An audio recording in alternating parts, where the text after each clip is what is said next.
जैसे अच्छी सेहत के लिए खून ज़रूरी है, वैसे ही अच्छे नंबर के लिए जुनून ज़रूरी है।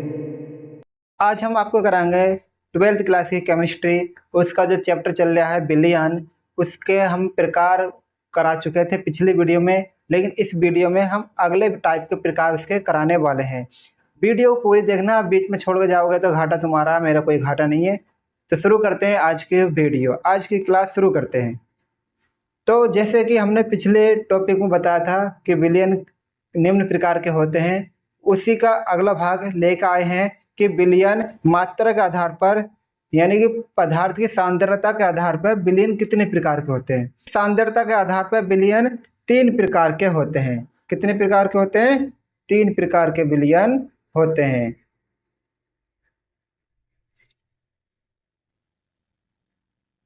कितने प्रकार के होते हैं? 3 प्रकार के विलयन होते हैं। किसके?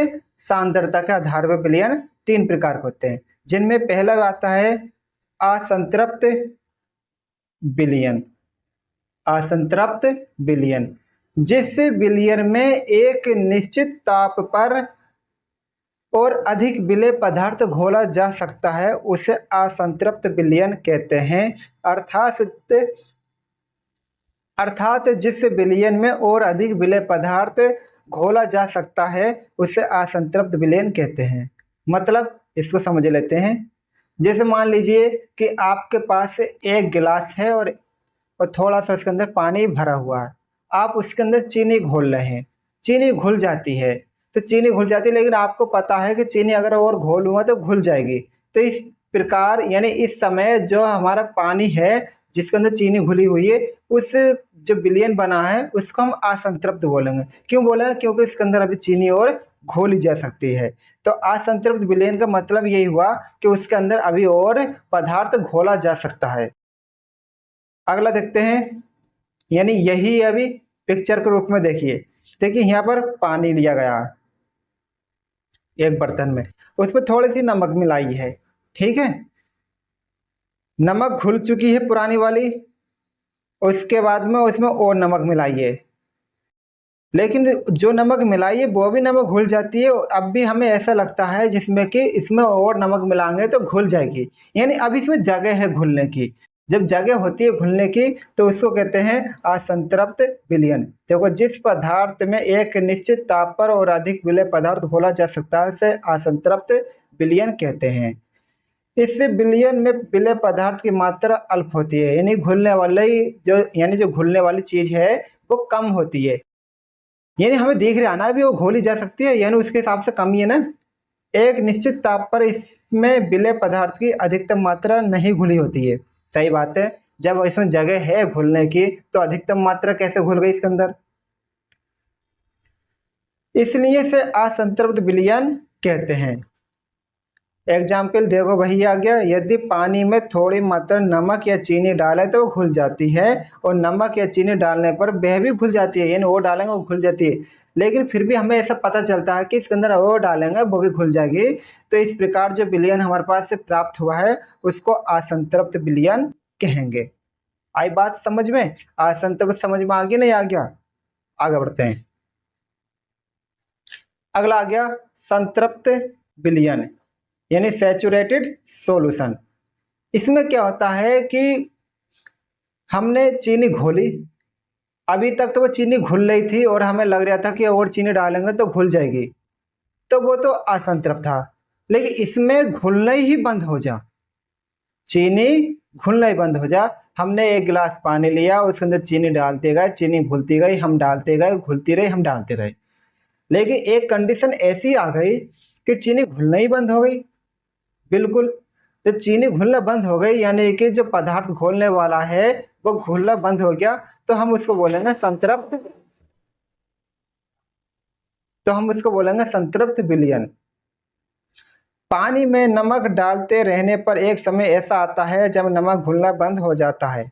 आई बात समझ में? यानी विलेय पदार्थ घुलना ही बंद हो जाए।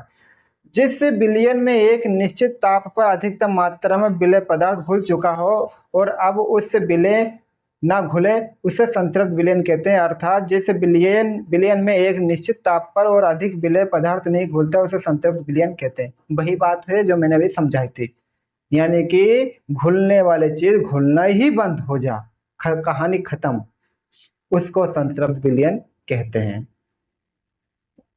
देखिए चित्र के हिसाब से समझ लीजिए, ये घुला हुआ नमक है, यानी जो पानी के अंदर घुला हुआ है, और जो ना घुल लिया है अब वो नीचे बैठ चुका है, नीचे इस तरीके से नीचे बैठ गया है। जिस विलयन में एक निश्चित ताप पर अधिकतम मात्रा में विलय पदार्थ घुल चुका हो और अब विलय पदार्थ घुल ना सके उसे संतृप्त विलयन कहते हैं। जब पानी में नमक डालते डालते एक समय ऐसा आता है कि नमक घुलना बंद हो जाता है और कुछ नमक नीचे बचा रह जाता है, तब प्राप्त विलयन संतृप्त विलयन होता है। सिंपल भाषा में कहें तो विलयन घुलना ही, यानी कि विलयन के अंदर विलायक के अंदर विलय पदार्थ घुलना ही बंद हो जा, घुले नहीं अब फिर ऐसे बैठन लगे नीचे को, तो हम उसको बोलेंगे संतृप्त विलयन।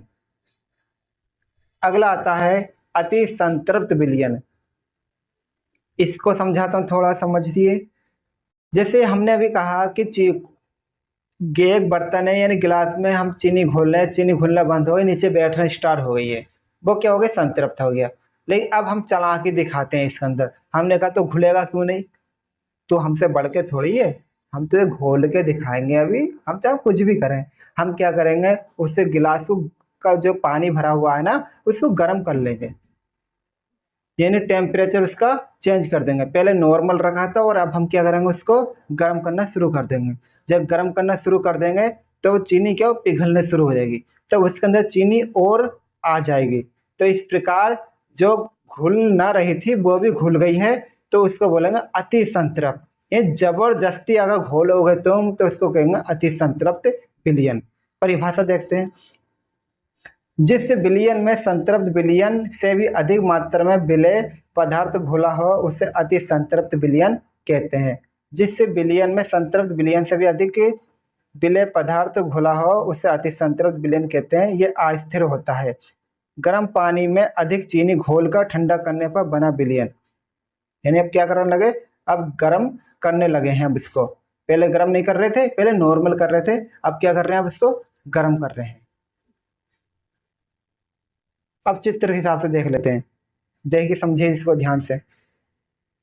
सेम भैया नॉर्मल की जगह हमने गर्म कर दिया इसको, लास्ट में पता चला कि भाई जबरदस्ती घोलोगे चीनी तो नीचे बैठ तो जाएगी, बाद में ठंडा करोगे तो देखो, ठीक है।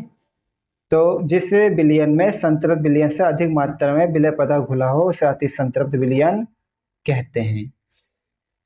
आज का टॉपिक बस इतना ही था कि सांद्रता के आधार पर विलयन कितने प्रकार के होते हैं, तो 3 प्रकार के विलयन होते हैं। कौन सा, असंतृप्त विलयन, संतृप्त विलयन और अति संतृप्त विलयन। ये 3 टाइप हमने पढ़ लिए हैं। अगले वीडियो में हम इससे आगे का पढ़ने वाले हैं। अगर आपको समझ में आया हो तो वीडियो को लाइक जरूर करें और चैनल को सब्सक्राइब जरूर कर लें, ठीक है, और अपनी पढ़ाई को निरंतर चालू रखें। धन्यवाद।